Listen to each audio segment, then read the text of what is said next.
Quran surat Ali Imran ayat 191. A'udzu billahi minasyaitonir rajim.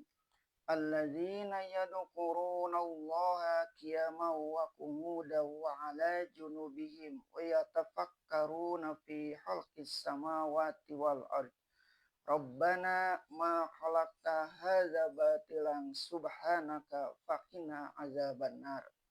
Yaitu orang-orang yang mengingat Allah sewaktu berdiri, duduk, atau berbaring, dan mereka pikirkan hal kejadian langit dan bumi. Ya Tuhan kami, tidaklah Engkau jadikan semuanya ini dengan sia-sia. Maha suci Engkau, maka peliharalah kiranya kami dari azab neraka. Orang yang berpikir itu yaitu orang-orang yang mengingat Allah sewaktu berdiri, duduk, atau berbaring. Artinya orang yang tidak pernah lepas Allah dari ingatannya. Di sini disebut yadkuruna yang berarti ingat, berpokok dari kalimat zikir. Arti zikir ingat, dan disebutkan pula bahwasanya zikir itu hendaklah bertali di antara sebutan dengan ingatan. Kita sebut nama Allah dengan mulut karena dia telah terlebih dahulu teringat dalam hati. Maka teringatlah dia sewaktu berdiri, duduk termenung atau tidur berbaring.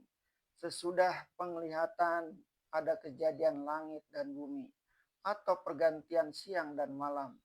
Langsungkan ingatan kepada yang menciptakannya. Karena jelaslah dengan sebab ilmu pengetahuan bahwa semuanya itu tidaklah ada yang terjadi dengan sia-sia atau secara kebetulan. Ingat atau zikir kepada Allah itu sekali lagi bertali dengan memikirkan, maka datanglah sambungan ayat, dan mereka pikirkan hal kejadian langit dan bumi. Di sini bertemulah dua hal yang tidak terpisahkan, yaitu zikir dan pikir. Dipikirkan semua yang terjadi itu, lantaran dipikirkan timbullah ingatan sebagai kesimpulan dari berpikir, yaitu bahwa semua itu tidaklah terjadi sendirinya, melainkan ada Tuhan yang Maha Penciptanya, itulah Allah. Oleh karena memikirkan yang nyata, teringatlah kepada yang lebih nyata. Semata dipikirkan saja kejadian alam ini, yang akan bertemu hanyalah ilmu pengetahuan yang gersang dan tandus. Ilmu pengetahuan yang membawa kepada iman adalah pengetahuan yang buntu.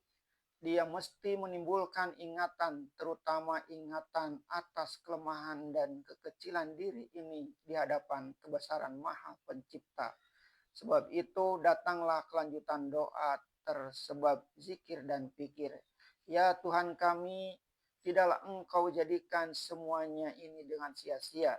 Ucapan ini adalah lanjutan perasaan sesudah zikir dan pikir, yaitu tawakal dan ridho, menyerah dan mengakui kelemahan diri. Sebab itu bertambah tinggi ilmu seseorang, seyogianya bertambah ingatlah dia kepada Allah sebagai alamat pengakuan atas kelemahan diri itu. Di hadapan kebesaran Allah timbullah bakti dan ibadah kepadanya. Maha suci Engkau, maka peliharalah kiranya kami dari azab neraka. Ujung doa ini sebagaimana ujung ayat adalah kelanjutan pengakuan atas kebesaran Allah yang didapati setelah memikirkan betapa hebatnya kejadian langit dan bumi, matahari, bulan, bintang-bintang, alam semesta kelihatan dengan nyata kepatuhannya menurut kehendak ilahi. Tidak pernah pengisi ruang angkasa itu mengingkari yang telah ditentukan Allah, walaupun dia matahari, ataupun dia bulan, ataupun dia berjuta bintang. Betapa lagi kita manusia yang lemah ini. Bukankah sudah patut kalau Allah mengazab dan menyiksa kita kalau kita durhaka, sedang dalam sekitar kita tidak pernah mendurhakai kehendak Allah.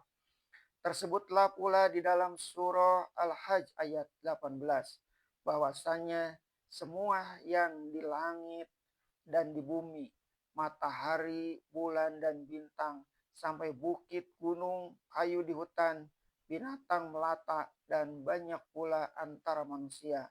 Semuanya bersujud, artinya tunduk taat setia kepada Allah.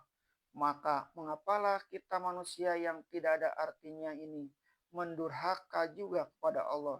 Padahal kita tidak bisa mengelak dari ketentuan Allah yang telah ditetapkan untuk kita.